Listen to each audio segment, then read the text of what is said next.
Hello बच्चों। तो अगर हम बात करें इलेक्ट्रोकेमिस्ट्री में क्या क्या आना चाहिए या हमने क्या क्या पढ़ रखा है, तो सबसे पहले ई ऑफ द सेल और E not of the cell. E of the cell का मतलब क्या होता है? तो ये होता है सेल पोटेंशियल। देखो मैंने स्टैंडर्ड नहीं बोला, मैंने बोला बस सेल पोटेंशियल। तो ई ऑफ द सेल से हम लोग ईएमएफ भी निकालते हैं, नॉस्ट इक्वेशन भी पता करते हैं। जब सर्किट में करंट नहीं होता उसे हम कहते हैं ईएमएफ ऑफ द सेल, वहां पे है ना। तो आपको इसका फॉर्मूला आना चाहिए बेसिकली जो एनसीईआरटी में दिया हुआ है। Then we have E not of the cell, से कहते हैं स्टैंडर्ड सेल पोटेंशियल, और ये हम शी से निकालते हैं। शी का मतलब क्या हुआ? स्टैंडर्ड हाइड्रोजन इलेक्ट्रोड पोटेंशियल, जिसके लिए हाइड्रोजन को हम एज अ रेफरेंस इलेक्ट्रोड मानते हैं। उसकी वैल्यू 0.00 वोल्ट होती है। तो हम कहते हैं कि अभी अगर कभी ई नॉट ऑफ द सेल की वैल्यू नेगेटिव है तो अच्छा रिड्यूसिंग एजेंट है, अगर कभी पॉजिटिव है तो अच्छा ऑक्सीडाइजिंग एजेंट है। और इसका फॉर्मूला क्या होता है? E not of the cell equals to E not of the cathode minus E not of the anode. Cathode कहां पे होगा? राइट में। एनोड कहां पे होगा? लेफ्ट में, इलेक्ट्रोकेमिकल सेल में। तो हम कहते हैं कैथोड पे होता है रिडक्शन, एनोड पे होता है ऑक्सीडेशन। ठीक है बच्चे। तो अब क्या, अब अगला टर्म हमारा आ गया, how to depict the cell. Cell को कैसे डिपिक्ट करते हैं, सेल को कैसे रिप्रेजेंट करते हैं। तो हम करेंगे क्या, हम दो डंडे बनाएंगे, उसे हम सॉल्ट ब्रिज कहते हैं। सॉल्ट ब्रिज एक्चुअल में क्या होता है? Inverted U tube like shape का होता है। किसका बना होता है? Agar, KCl, ammonium chloride. काम क्या होता है सॉल्ट ब्रिज का? To absorb excess of ions या to maintain the continuous flow of the current. Salt bridge के लेफ्ट हैंड साइड हमारा एनोड होगा, राइट पे कैथोड होगा। एनोड पे ऑक्सीडेशन, कैथोड पे रिडक्शन।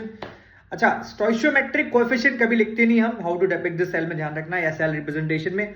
एनोड से कैथोड जाएगा इलेक्ट्रॉन, कैथोड से एनोड आएगा आपका current. So carrier of the charge कौन हुआ? कैथोड। ए से एनोड, ए से एनायन, सी से कैथोड, सी से कैटायन। ठीक है बच्चे, और आगे बढ़ते हैं। तो और आगे तुम्हारा आता है relation between E not of the cell and delta G standard. तो हम कहते हैं कि delta G standard equals to minus NF E not of the cell. तो जब डेल्टा जी स्टैंडर्ड की वैल्यू नेगेटिव होती है तो हम कहते हैं कि रिएक्शन फीजिबल है। ध्यान रखना, अगर डेल्टा जी स्टैंडर्ड की वैल्यू पॉजिटिव है तो नॉन स्पॉन्टेनियस, अगर डेल्टा जी स्टैंडर्ड की वैल्यू 0 है मतलब इक्विलिब्रियम पे। ठीक है बच्चे। नाउ अगला टॉपिक आता है तुम्हारा, हाँ, इक्विलिब्रियम कंसंट्रेशन कांस्टेंट Kc और E not of the cell में रिएक्शन। तो हम कहते हैं कि E not of the cell equals to 0.0591 upon n log Kc। ध्यान रखना, n is the n factor. N factor aluminium के लिए 3 आएगा, कैल्शियम के लिए 2 आएगा, कॉपर के लिए 2 आएगा, आपको आना चाहिए। अच्छा आगे बढ़ते हैं, कैडमियम के लिए भी 2 आएगा। Then we have lambda m, kappa, lambda naught m। So kappa is conductivity. Conductivity पे सवाल क्या बनता है कि चाहे स्ट्रॉन्ग हो चाहे वीक इलेक्ट्रोलाइट हो, ऑन डाइल्यूशन कंडक्टिविटी की वैल्यू कम हो जाती है। Reason, on dilution concentration of ions per unit volume decreases, so conductivity also decreases। ठीक है बच्चे, ध्यान रखना। अब स्ट्रॉन्ग इलेक्ट्रोलाइट होते क्या है? तो जो पानी में डालने पे पूरी तरीके से टूट जाए वो स्ट्रॉन्ग इलेक्ट्रोलाइट है, जो पानी में डालने पे नाटक करके टूटे वो वीक इलेक्ट्रोलाइट है। तो एसिटिक एसिड एक वीक इलेक्ट्रोलाइट है। तो क्या होता है कि जो मोलर कंडक्टिविटी है लैम्डा m, इसका फॉर्मूला होता है कापा बाय C into 1000।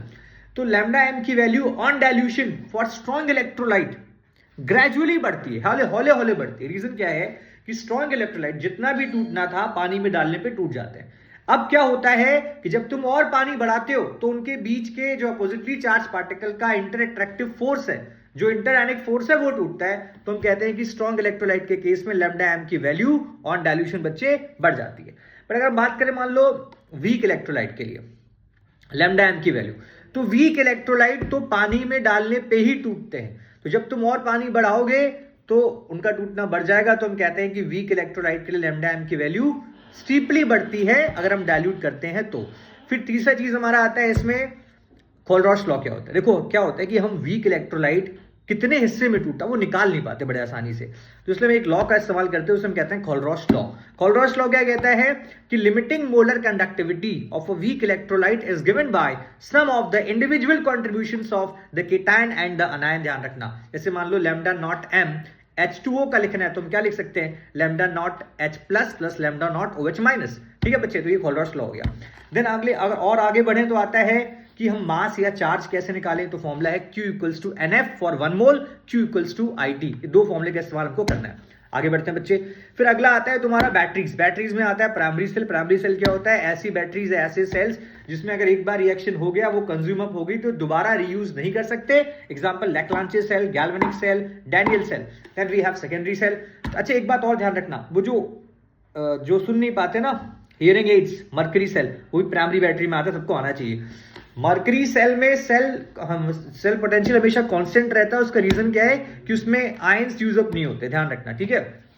आगे बढ़ते, then we have secondary cell या सेकेंडरी बैटरी वो होती हैं जो अगर एक बार डिस्चार्ज हो गई they can be again recharge, ठीक है। एग्जांपल क्या हो गया, nickel cadmium cell, lead storage battery cell, car inverter, car की बैटरीज, इन्वर्टर की बैटरीज, इसका रिएक्शन आएगा कैथोड एनोड का, सबको आना चाहिए। Then we have the last topic fuel cell, second last topic.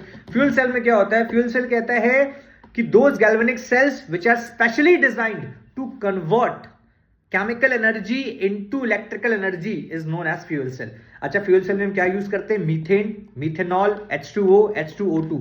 जो अपोलो स्पेस प्रोग्राम था उसमें ध्यान रखना हमने H2O2 फ्यूल सेल यूज किया था। देन लास्ट, क्या रस्टिंग एक इलेक्ट्रोकेमिस्ट्री है, इलेक्ट्रोकेमिकल प्रोसेस है, तो कहना हाँ है, कि रस्टिंग में ऑक्सीडेशन और रिडक्शन दोनों होता है। तो ये मेन टॉपिक्स थे इस चैप्टर के, सुन लेना, कर लेना। Thank you.